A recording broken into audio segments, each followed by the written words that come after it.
Things that are extraordinary. Exactly. Beyond the norm. Yeah. In excess, absolutely phenomenal. It belongs to magnificence to do something great. Magnificence does not extend, like liberality, to all transactions to money, but only to expensive ones. I get goosebumps just hearing the definition.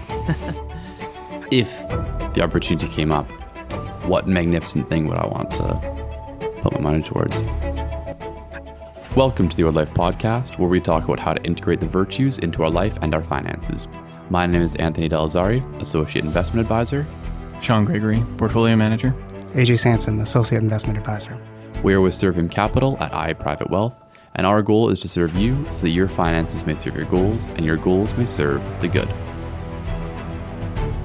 Speaking of great marketing, whoever is Red Bull's marketing director needs a raise because they've done crazy things. But their most recent stunt, they had a motorcyclist jump. It's going to be tough to describe for audio, but it was a flatbed truck and then another flatbed truck, and they were pulled by a steel cable in between. Opposing each other? No, like all going in one direction. Oh, okay. On the motorway. And there was a motorcyclist who jumped from one to the next. Wow. To land on each of the respective beds? Yeah. Okay. So yeah, but with the ramp up and the ramp down, over an overpass sign for directions. So like the timing was crucial. And it wasn't just moving while going up and over this overpass sign. It was to do a backflip. Why you need to see that to drink an energy drink, I'm not sure. But I'm glad that exists. Gets attention to people. I'm glad that it exists, yeah. Yeah. I can tell you their marketing is extremely effective because my children, who have never had an energy drink, Yeah. but are fans of Max Verstappen, Yep. will go through the store and, Daddy, Red Bull. Yeah, it's there. Yeah, you recognize it. But speaking of Red Bull, who does these crazy marketing stunts, what virtue do we have on dock today, Sean? I'm so hit in the side of the head with that segue. Really? I thought it would work well. Like we're talking about like yeah. Okay, Red Bull well, you does know these what they crazy are. things, and now we're I guess. Okay, I see. Yeah, I like what you did. I like it. Well, the trouble is I'm not smart, so I can't connect the dots. Magnificence. Like a magnificent advertising campaign. No, not like that. I think it's similar. The idea that like you want to be able to do what is absolutely best, and magnificence is the virtue that speaks to what is the absolute best and greatest that we can do with our money. Things that are extraordinary. Exactly. Beyond the norm. Yeah. In excess, absolutely phenomenal. Yeah. Jumping what do you call it? The tsunami flip? Yeah, doing a tsunami backflip over a road sign. Is so unnecessary.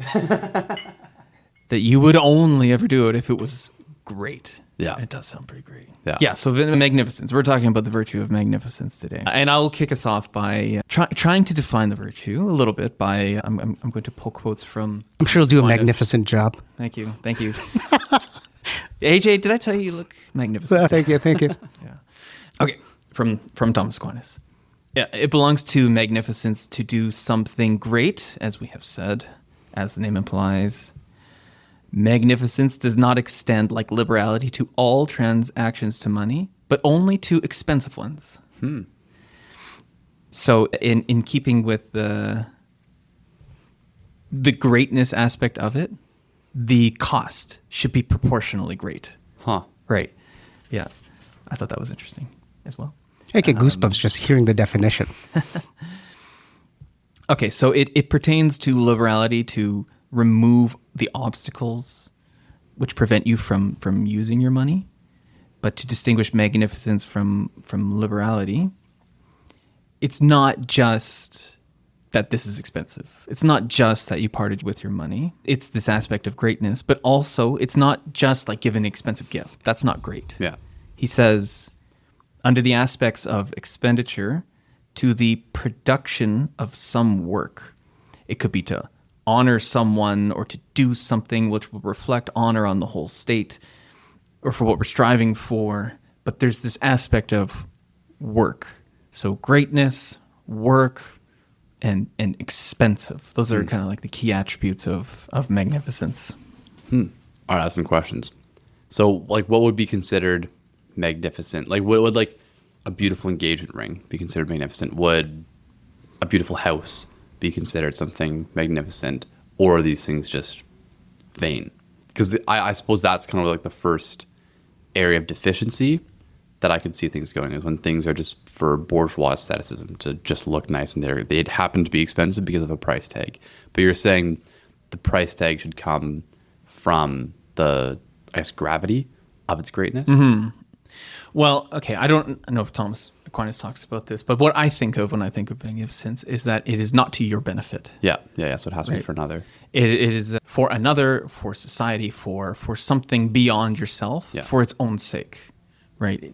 Not, and I'm totally taking this from the guys who did the Good Money podcast. Not, establishing this great company that employs the town. Like, that's a good thing. It's not bad, but it's not magnificent. That for it to be magnificent, it has to be parting with your money for something where you derive no economic or tangible value. So yeah, the engagement ring for your wife is probably not magnificent. Building yourself a really fancy house, I don't think would be magnificent. It's it's not bad. It could be good. It could be beautiful. But as it pertains to the money virtue, I wouldn't say it's magnificent. Because when I was reading the notes, Thomas Aquinas said, what was it? The one-offs and the things that last for a wedding, long time. And you see he's explicitly said wedding and residence. Suitable dwelling. Yes, yeah. No, and I'm not thinking like for myself necessarily. Obviously, I'd be a beneficiary of those things. But just from you want to be able to do these things in a beautiful way. I think obviously a wedding, when it comes to love between man and woman, marriage is the most beautiful thing that two people can do.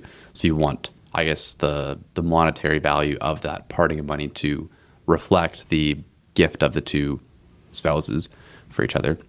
Then also for like the suitability of the dwelling, it's just beautiful to have a beautiful place to live. But not just obviously for you to live, but for you to be able to raise your children, and for you to be able to have a not just house, but a true home where relationships are built, where people are always invited to, where you have that sense of community, of camaraderie.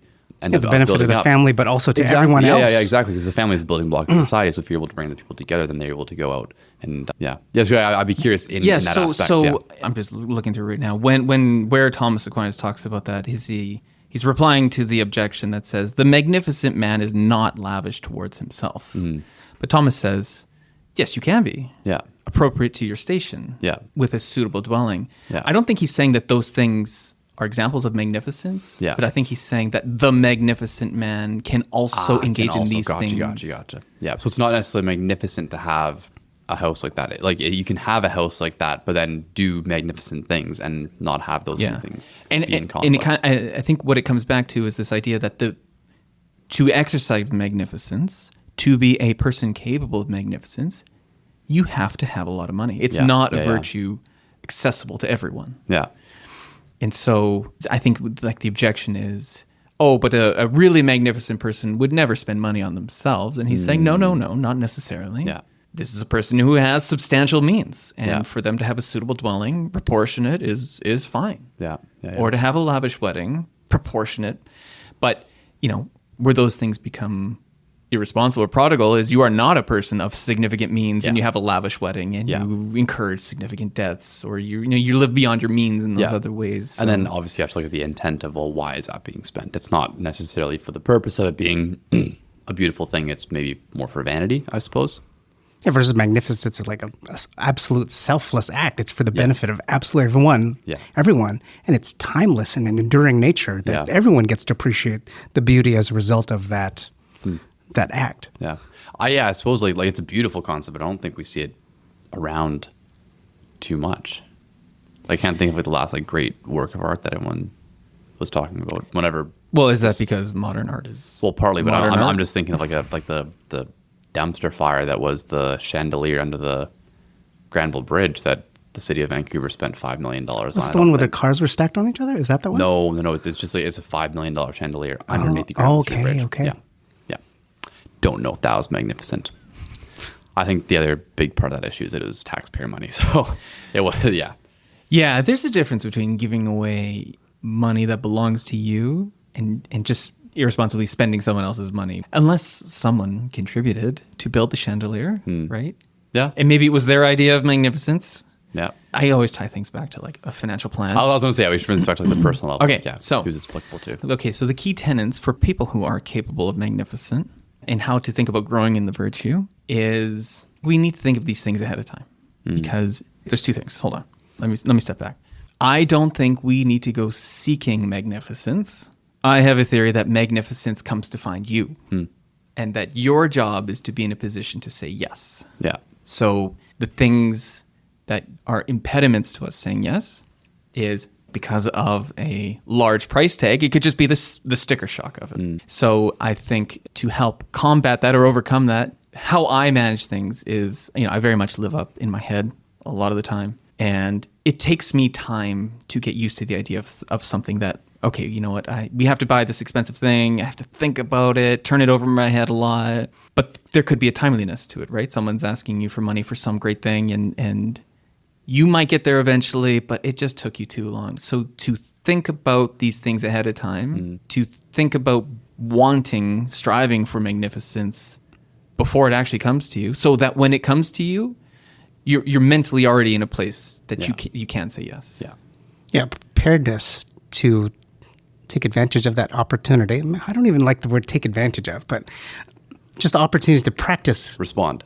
Yes. Yeah. As opposed to, the timing didn't work out, but just being prepared for that possibility so that this magnificent opportunity can take place. To be looking for it, like when it comes to you, to be aware that that's what this is, and to have that openness prepared ahead of time so you don't have to spend an excessive amount of time just considering it, going over in your head. Okay, so I think those are like the basic conditions by which a person can start to be magnificent. But then I think there are some other considerations that impede being magnificent as relates to how you have your finances set up. So the first one is tax. If this is going to be some significant outlay of money and your liquid net worth is tied up in financial assets, it could be property, it could be equities and fixed income and all those sorts of things, potentially making this outlay of money results in a large tax bill. And you can do things ahead of time, like you can make sure your TFSA is maxed out because it's flexible and no tax liabilities. Or if you have a significant amount of unrealized deferred capital gains, you can realize them along the way so that your cost base moves up. But it's kind of inefficient. Potentially maybe you make a large RSP withdrawal and that's all taxable income. And you think to yourself, yes, this is great. Yes, I want to do this. But the tax bill is... you just can't get your head around it. And what I would say to that is just pay the tax. That part of your contribution to this great thing is just looking past what you will owe to the government because of it. And it's just even that greater because of it, or because you were able to do that. Yeah. It's kind of a common theme. I see this in investment planning all the time where someone's tax considerations led them to make a poor investment decision.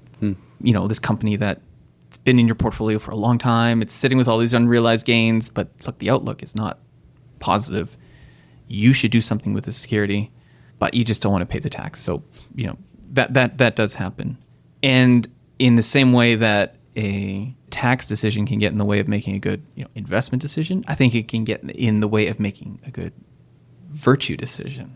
And there's really no way 100% around it. And you just got to say, I put higher priority on living out the virtue more so than I do avoiding the tax, which is a good goal in itself, but it speaks to having a proper order of those things. Yeah. Now, the other impediments to magnificence is how accessible is your capital? How realistically, how quickly, and how feasibly can you convert your capital into money? Because I'm assuming this is going to be a large expense. You'll probably have to dip into not just money you have lying around, but you'll probably have to sell things to do it. So how liquid are your assets?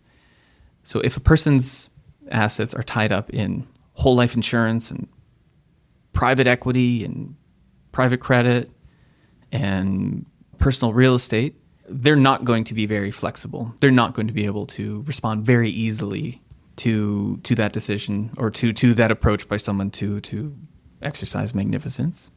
And not to say that those things are bad, that those assets, those way to hold your savings are to be avoided, but that it's good to have a balance between liquid capital, things you can get to and access readily, and illiquid capital, those other things I mentioned, and that all else being equal, liquidity as it pertains to magnificence is a good thing.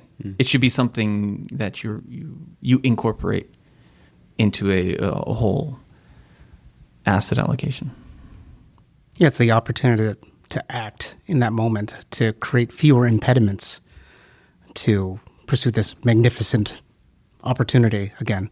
And like when you're tied up in all these things and knowing that there's these obstacles in the way, it could prevent you from actually doing it. Actually, I'm just going to keep it, and I'm just going to stay on course to just accumulating more and more and more for the sake of that in itself, as opposed to its intent to give tremendously.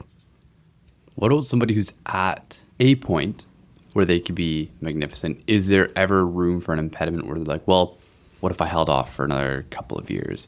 Like the returns have been good, and like if these returns keep up, I could give twice as much in 5 years, in 8 years, whatever it is.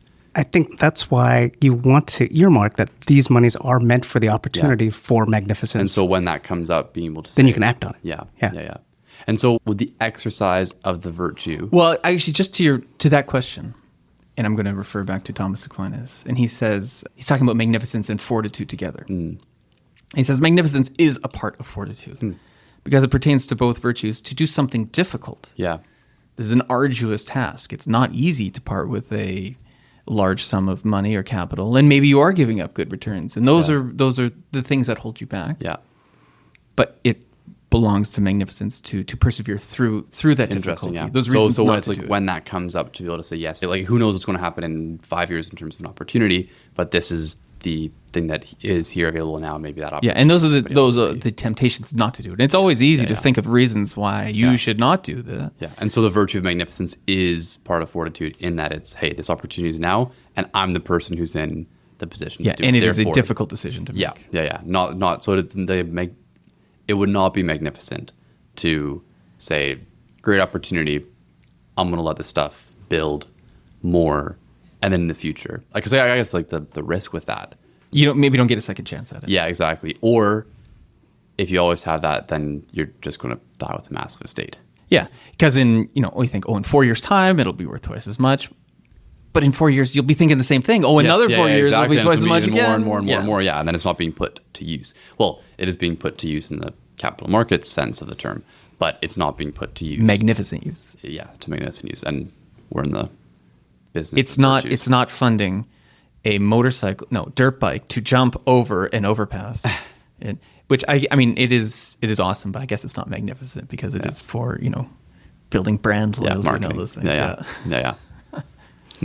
I think for the person who is presented with the opportunity to practice magnificence, what a tremendous privilege that is. That's so cool. It's like, yes, I've been waiting for this moment. I'm prepared for it. I get to act on it. Yeah.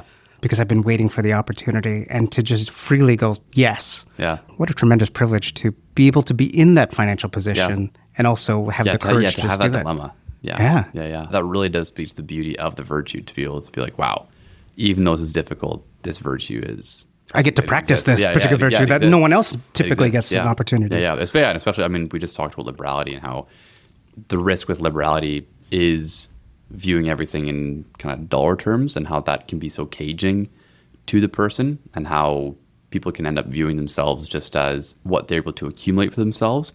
And I suppose magnificence is hey, you have been able to accumulate a lot, but now the beauty of what your life is being called to do is to be able to give that up for an absolutely astounding cause. So yeah, very, very countercultural, but at the same time, so much more edifying, I suppose, to like the human experience to be able to have that opportunity.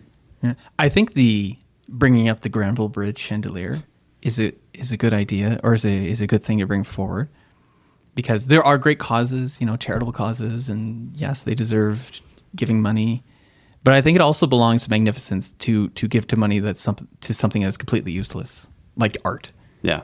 Or it depends on. Maybe it depends. Maybe it depends on the quality. Yeah. We're okay. Yeah, that's very subjective. That's a question of taste. Yeah, but I think we can definitely say that tax art is not art.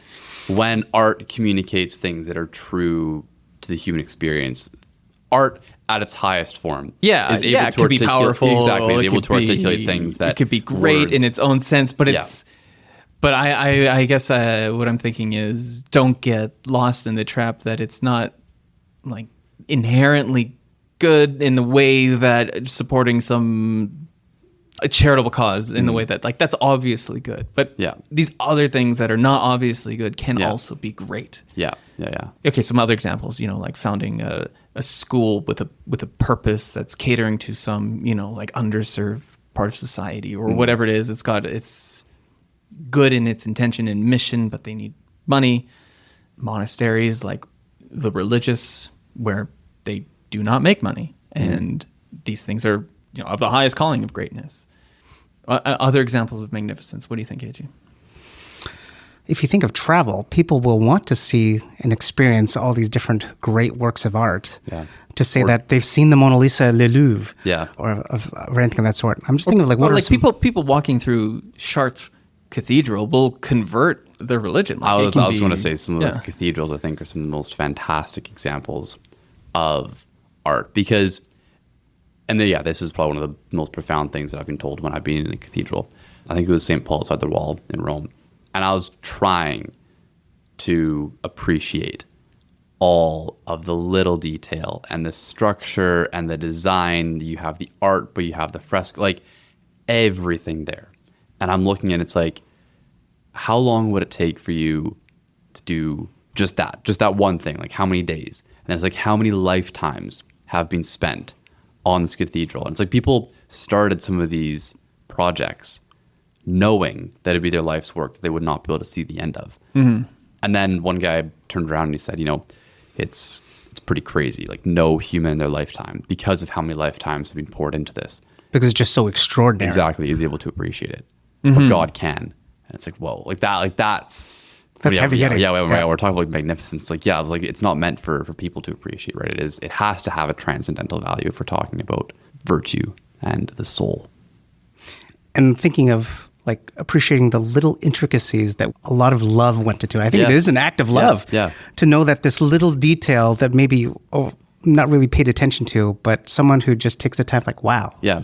Well, there's a story of St. Jose Maria who would take people up to, what was it, the steeple that nobody could see from the street of his church in I don't know if it was Spain or if it was Italy, but he would go up to the top of that church steeple that no one could see, and there was still on that church steeple engraved in the stone or whatever frescoes were there some form of art.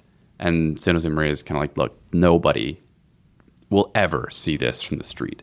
99.9% of people who come into this church won't know this is here, but God knows that this is here. And the artist who did this knows that God knows that it's going to be here. Where I think that goes above and beyond, speaking to magnificence, is that whoever did that piece of art, they weren't going to get accolades from anyone. No.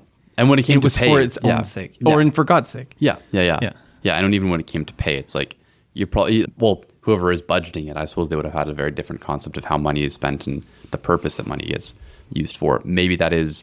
Yeah, were they going over the line items like artist's time in the steeple? What is this? Why is this number so large? Accounting standards weren't as. For whoever donated the money to be able to just give the money and say, hey, this is for that cause. Or if it was the artist themselves who's able to do that and forsake getting money for a future thing to be able to do something like that, I think would also be, maybe for the artist more liberal, or more speaking to the virtue of liberality, and then for the donor, something of magnificence. Mm-hmm. What are some common everyday examples of magnificent? There are no everyday examples, AJ. That's the point of magnificence. Well, I mean, in present day, it's not an everyday virtue, AJ. It's an exceptional, very rare virtue.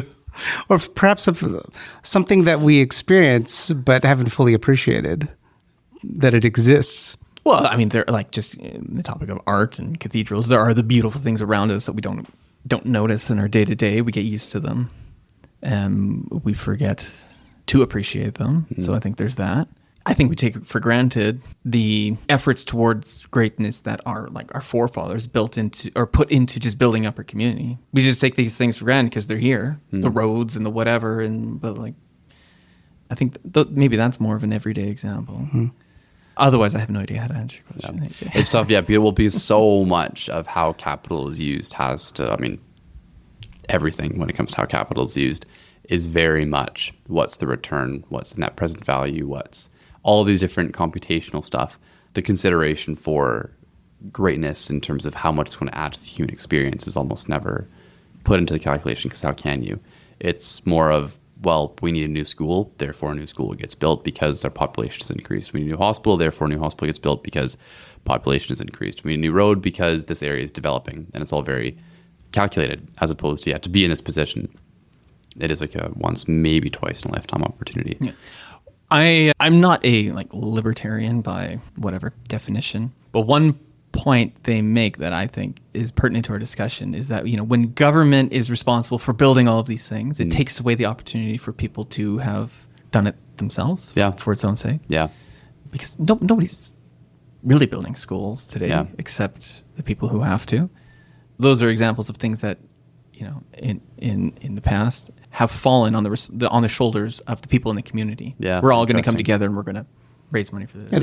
The element of participation as a group, as opposed to just a blanketed decision made on our behalf. Yeah. But also speaks to culture as well, because way back when, this is a joke that my parents heard when they were just away, the tour guide actually at a church was joking about how the competition between different towns in Italy led to so much beautiful art, because you'd see one person do something that's like, whoa, we got a one up. Yeah, exactly. We got to commission something, which maybe skews Magnificence a little bit, but just this idea of like people are taking the initiative. It's like this is our town that we really want to have, and we identify with that, and that's how our culture is a massive part of that. The part of the joke that was funny was that places where this didn't happen, say for example Switzerland, all that came out of there in 200 years was the cuckoo clock, which is maybe not quite as cool. I still like the cuckoo clock. It's interesting, but okay, it's interesting. I'll give it that. Yeah, it's interesting. But is it magnificent? Nobody's going to Switzerland just to see cuckoo clocks. I don't think the Swiss tourism industry is thriving because of the cuckoo clock. I imagine it'd be chocolate. Probably, yeah. But I don't know if that came out of. I don't know too much about the Renaissance and chocolate, but that'd be an interesting history class to be part of. But to loop all this back to, I suppose, when the government takes care of these things, is it does kind of take away that opportunity for people to practice magnificence, because, well, depending on how much you've had in your lifetime, a third of what you have worked for has gone into what is there for everybody. But the problem with it being for everybody is that everyone then has their opinions, and it gets very standardized. It becomes a bureaucratic decision. Yeah, and it doesn't become like an expression of hey, this person who's worked really hard, or these group of people who share this value are able to put their time into this. Where it's a unique expression of love for your community. Yeah. Or this decision was made by someone in some capital somewhere, as opposed to us in the community. Yeah, and who it said really something knows about the needs, us and it's going to be exactly. Yeah. Again, all this to say, beautiful if you're in the position to be magnificent. I think it's good, in client conversation. Sorry, it's to basically have this conversation. Yeah. What is something magnificent that you would love an opportunity? Yeah. In part of that preparation of preparing for the what if. That's what I was trying to say before. Is I think a significant portion of the way to getting to magnificence is just to think about it ahead of time. And most people don't even think about it. So for in our seat to be able to talk about it with clients, because once you're aware of it, and then once you're open to it, that's most of the work. Yeah, that's true. Assuming you have sufficient funds. But virtues are part of the interior world, right? We can practice them with the exterior world because part of virtue is using things well. But a virtue is in the interior dispositions, just like we talked about with liberality, right? It's in the heart where the virtue exists. It's not in the quantity of the monies that is needed. The aspiration to do something great is good in itself. Yeah. Because in the interior world, we can practice all these things, even if they don't always manifest themselves in exterior ways. The interior world, it's all present, it's all there, because it's measured in those dispositions. So how can we sum up? Okay, so don't lock up 100% of your net worth into illiquid assets. Have some flexibility. Don't get too caught up with the tax bill. Just be thankful that you get to pay the tax bill for this thing, that you have the assets available for it, perhaps, is a better way to try to think of it. And then just be open and aware. Yeah, have an aspiration towards it. And I suppose, for listeners, they can kind of think, if the opportunity came up, what magnificent thing would I want to put my money towards? Perhaps a chandelier under a bridge. No. Oh, man. All right. Okay, that's good. That's good for Magnificence. I don't know what we're talking about next time, but... Yeah, we'll see. We'll come up with something good. Brilliant. All right, I'm Sean. I'm AJ. I'm Anthony. Thank you for listening. This podcast has been prepared by Sean Gregory, who is a portfolio manager, AJ Sanson, and Anthony De Lazzari, who are associate investment advisors for IA Private Wealth Inc. Opinions expressed in this podcast are those of the portfolio manager and investment advisors only, and do not necessarily reflect those of IA Private Wealth Inc. IA Private Wealth Inc. is a member of the Canadian Investor Protection Fund and the Canadian Investment Regulatory Organization. IA Private Wealth is a trademark and business name under which IA Private Wealth Inc. operates.